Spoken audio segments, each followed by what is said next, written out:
Let me tell you the exact moment I knew Angela didn't respect me. It was on a Saturday night, in front of 15 people, with barbecue sauce on her lips and a beer in her hand. She laughed louder than necessary, tilted her head back, and said, "I swear to God, kissing Derek is like kissing a wall. Zero passion. Like, is your tongue on strike or what?" And just like that, laughter. From people I'd known for years. From friends I thought were mine. Even Benji, the guy who once crashed on my couch for 2 months rent-free, chuckled and added, "Damn, bro, that's rough." No one defended me. No one even looked uncomfortable. I just stood there, holding a plate of ribs I had grilled for everybody, staring at her like she was someone I'd never met. And maybe that's what she was, someone I thought I loved, but who saw me as a punchline. Angela and I had been dating for 9 months. She was loud, spontaneous, the kind of woman who didn't care what people thought, which at first I admired. I'm the opposite. I work with my hands, run diagnostics on busted-up cars all day at a garage on the east side of Buffalo. I fix things. I don't talk trash. But Angela loved an audience. She had a small but growing TikTok following where she ranted about dating fails and relationship red flags.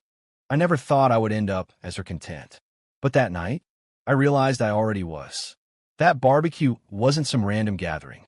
It was a birthday party for my buddy Nate. We'd all grown up together, same block, same elementary school, same football team. Angela had been tagging along to more of these events lately, inserting herself into every conversation, acting like she was the queen of banter. I let it slide. I thought that was just her being outgoing. But that night, that joke, that wasn't playful. That was humiliation. It wasn't just the words. It was the way she looked at me after. Not apologetic, not checking if I was okay, but smug, like she knew I wouldn't dare make a scene. And I didn't. I just smiled, forced a small laugh, and walked off with my ribs untouched. But something inside me broke. Let me be clear. I'm not a guy who cares much about other people's opinions. I've been dirty, sweaty, covered in oil for most of my adult life. I've heard every joke about mechanics and blue-collar jobs. But when your own girlfriend decides to ridicule your ability to be intimate, to connect in front of your closest people, that's a different kind of hit. You start questioning things. I got home that night, sat on the edge of the bed while she was in the bathroom removing her makeup, and I just stared at the wall. My phone buzzed. A message from Jared, one of the guys at the party. "Yo, she was wild tonight. You good?" I didn't even reply. She came out wearing one of my t-shirts, acting like nothing happened. Climbed into bed, didn't say sorry, didn't ask if I was okay. Just grabbed her phone and scrolled through TikTok. I slept on the couch. Over the next week, I noticed something strange. People were looking at me differently. At work, Ronnie cracked a joke like, "Don't go breaking hearts with those dead fish kisses, lover boy." That wasn't a coincidence. I found out Angela had posted a goddamn video, on her account titled, "Kiss of Death, the worst make-out ever." And the thumbnail? A cartoon zombie with hearts coming out of its mouth. She didn't say my name, but she didn't have to. People knew. The timing, the way she described the guy, even the barbecue setting. It wasn't vague. It was surgical. I was her content. And worst of all, I still hadn't confronted her. I kept thinking, do I let this go? Do I call her out? I didn't want drama. I didn't want to look insecure. But then came Jenna, her cousin. That following Sunday, I was picking up some takeout from this Mexican spot on Delaware Avenue, trying to decompress, when I saw Jenna sitting alone in one of the booths. We'd met a few times, always polite, always low-key, nothing special. But this time, she waved me over. I sat down for maybe 5 minutes, tops. And in that short time, she hit me with something I wasn't ready for. I don't know why she did that to you, but just for the record, she's lying. You're not a bad kisser. You're actually... She trailed off, blushed, and looked away. Let's just say you didn't deserve that. I was stunned. That sentence, "she's lying," hit harder than any apology ever could. It wasn't about validation. It was the truth. The thing I'd been gaslit into ignoring. I wasn't crazy. I wasn't overreacting. I was disrespected, and someone else saw it. We sat there for a while. She told me that Angela always trashed her exes after breakups, made herself the victim in every situation, that she once spread a rumor that a guy she cheated on had stolen her dog, just to cover her tracks. She's always needed to feel above the guy she's with, Jenna said. It makes her feel safe. I nodded, but inside something shifted. I didn't want revenge in the traditional sense. I didn't want to yell or fight or post some clapback video online. I wanted dignity. I wanted distance. I wanted to reclaim the version of me that existed before she rewrote my story with a lie. That night, I went home, sat across from Angela, and said calmly, "I saw your video." She froze. Didn't deny it. Didn't apologize. Just mumbled, "It wasn't about you." I stood up, walked to the bedroom, grabbed her suitcase, and placed it on the bed. "I'm not asking you to fix anything. I'm asking you to leave." She screamed, cried, called me dramatic, said I was embarrassing her now. I didn't budge. She packed her things. I didn't yell. I didn't explain. I didn't insult her. The door closed behind her, and I swear I could breathe for the first time in weeks. And that was just the beginning. Not of revenge, but of rebuilding. Because what Angela forgot was this. You can humiliate a man publicly, but if he regains his self-worth silently, you'll feel it privately, every single day. And the best part? That was just chapter 1. Let me be blunt. The last person I expected to get close to after the breakup was Jenna. Angela's cousin. The quiet one. But it wasn't forced. It wasn't planned. It just happened. And it all started with a text that hit me like a bullet to the chest. 3 days after Angela moved out, Jenna sent, "Just so you know, you weren't crazy. She used to do that kind of stuff in high school. You just weren't the first to get humiliated." No emojis. No fluff. Just raw truth. I stared at that message for minutes. It wasn't just comforting. It was validation, something no one else had offered me. Not even my boys, who acted like the whole situation was just tough luck, bro, and tried to move on. But this wasn't about luck. This was about dignity, and how a person you sleep next to can slowly peel it off you and laugh like it's content for her next TikTok. Jenna and I met up a few days later at Lou's Grill, a small diner in downtown Buffalo that still plays Motown on real speakers. It was her idea, neutral ground, she said. When I walked in, she was already sitting in a booth by the window, sipping a Coke and scribbling in a yellow notepad. Still in her paralegal work clothes, dark blazer, glasses halfway down her nose. Not flashy, just solid. I sat down, and we made awkward small talk for 5 minutes. Traffic, the food, her work at a family law firm in Rochester. Then she looked straight at me, eyes clear as hell, and said, "I'm not here to gossip. I just think you need to know that what Angela did to you wasn't just immature. It was calculated. She likes to control the narrative, always has." That landed like a gut punch. She told me stories I'd never heard before. That Angela once dated a guy named Kevin who worked at a bank, and when he dumped her for someone else, she spread rumors that he had a foot fetish and secretly filmed girls in the locker room. He lost his job. No evidence, just whispers. She moved on. He never recovered. Another time, in college, Angela faked screenshots to get her roommate expelled from their dorm. Why? Because the girl got invited to a frat party Angela wasn't welcome at. I felt sick, because that's the kind of person who had been in my house, wearing my hoodie, kissing my neck, eating pancakes with my mom on Sundays. I asked Jenna one simple question. "Why are you telling me all this?" She looked out the window and said, "Because you're not like them.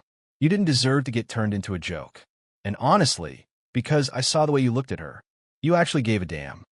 That silence between us, it wasn't awkward. It was heavy, real. Something shifted that day. We didn't plan to keep seeing each other, but it kept happening, naturally. First, it was another lunch. Then it was grabbing coffee. Then it was texting about random things, work, music, weird court stories she'd dealt with. She sent me a picture once of a legal form where someone tried to sue a cat for emotional terrorism. We both cracked up. It felt good to laugh again. Safe, even. There was no pressure, no flirtation. Just two people who'd both seen the worst sides of someone and weren't pretending things were fine. Meanwhile, Angela's silence was loud. No texts, no calls, no apologies. But I could feel her watching. I caught her viewing my Instagram stories, even though I had removed her from followers. Mutual friends started acting weird. One even told me, "Angela said you went crazy and started dating her cousin just to get back at her." I wasn't even dating Jenna. Not yet. But man, that rumor? That lit something in me. It reminded me of who I was dealing with, someone who never took accountability, someone who rewrote history with herself as the misunderstood star. So instead of getting mad, I started building, silently. First thing I did was get off social media. I deleted Instagram and TikTok. I didn't want to be watched. I wanted peace. Then I called Dr. Ellie Mendez, a therapist my coworker once mentioned. She specialized in male trauma, breakup recovery, and confidence rebuilding. First session, I cried, not even ashamed to say that. I sat there in that little office in a strip mall, arms crossed, saying I was fine, and 10 minutes later I broke down because I realized I'd spent a whole relationship walking on eggshells for someone who didn't give a damn about me. Therapy became weekly. I started working out again. Nothing intense, just a solid 45-minute session every morning before heading to the garage. I asked for extra hours at work.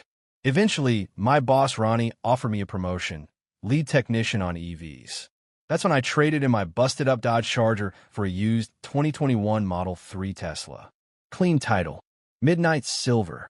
I paid in full. I wasn't trying to flex. I just didn't want any remnants of the old version of me that she could claim. And Jenna? She was still there. Not every day, not overwhelming, just steady, supportive, sharp as hell. The kind of woman who texts you a reminder to drink water at 2 p.m. and actually means it. The kind who asks about your mom's surgery and remembers the name of your dog's groomer. We finally kissed on a cold Friday night in November after splitting fries at a drive-in theater. No pressure, no performance, just a quiet moment where we both leaned in. No jokes, no cameras, and met halfway. When I pulled back, she smiled and said, "Better than Angela said." We both laughed so hard we had to wipe our eyes. The revenge? It wasn't planned. It was just becoming everything she said I wasn't. Emotionally stable, respected, desired, happy. Angela had tried to destroy me with a one-liner at a party. But all she really did was open the door for me to build a life without her in it, and someone better by my side. And the best part? I hadn't even shown the world what was coming next. You want to know what real revenge looks like? It's not yelling. It's not exposing someone online. It's not posting a glowing selfie with your new girl and a cheesy caption like, "I leveled up." No. Real revenge is walking into a room where the person who humiliated you is standing, smiling, surrounded by people. And the second they see you, that smile collapses. That's exactly what happened at Devin and Kayla's engagement party.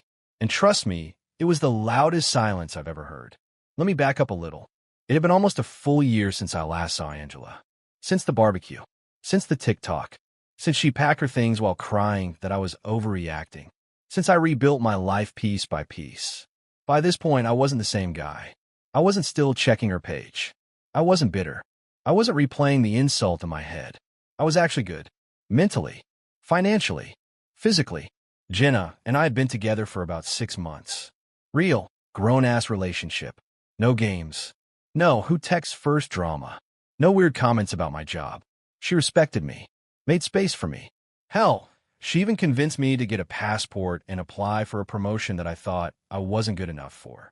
So when I got the invite to Devin's party, I almost didn't go.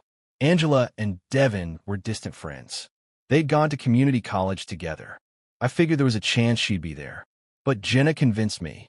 You rebuilt yourself. Don't hide now. So I didn't. We pulled up to the party in Jenna's car. I wasn't trying to flex, but I knew what I looked like. Black leather jacket, slim fit jeans, new fade, beard trimmed. I'd finally gotten my teeth whitened, something I always avoided before, because Angela used to say, "You look fine the way you are, stop being dramatic." Jenna wore this deep green dress that brought out her eyes. She walked with confidence, hand in mind like we belonged. And we did. The party was at a rented event space in downtown Buffalo. Nothing huge, maybe 60 people. Music playing, food table with sliders, wings, and chips. People laughing, mingling, all that. We weren't even 2 minutes in before I felt it. That shift in the air.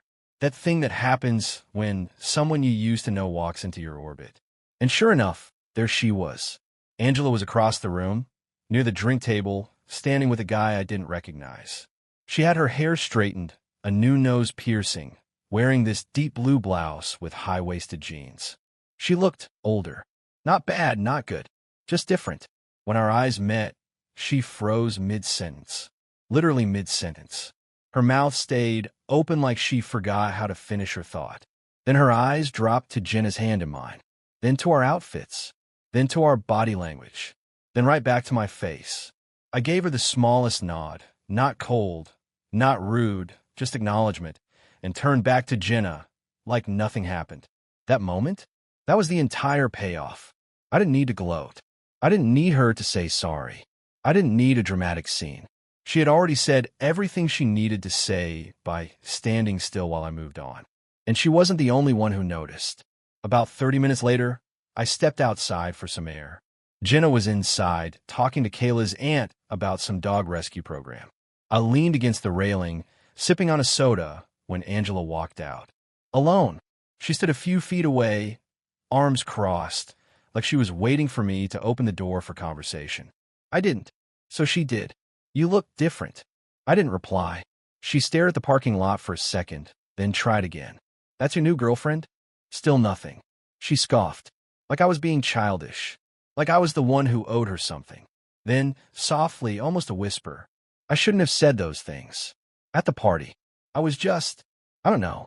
I was mad. I didn't mean them. I finally looked at her. No anger. No smile. Just clarity. I know.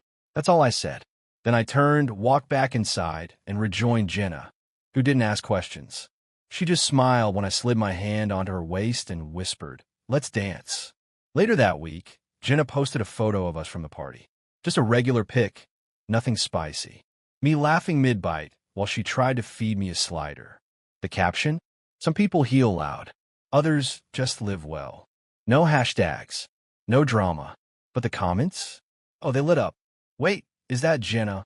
OMG, she's with Angela's ex? Didn't she used to call him dead fish kisser? Or some SH*T? Eyes. Angela didn't comment. But someone told me she blocked Jenna the next day. The thing about real revenge is it's not performative. It doesn't need an audience. It's not about her anymore. It's about me, the man I became after being humiliated, after being laughed at, after being reduced to a joke at a barbecue by someone who didn't even deserve my loyalty. Now, she can't even say my name without choking on it. She can't explain how the man she mocked became the man every woman in that room noticed. And the best part? I don't hate her. I just don't care anymore. That indifference, that peace, that's the win.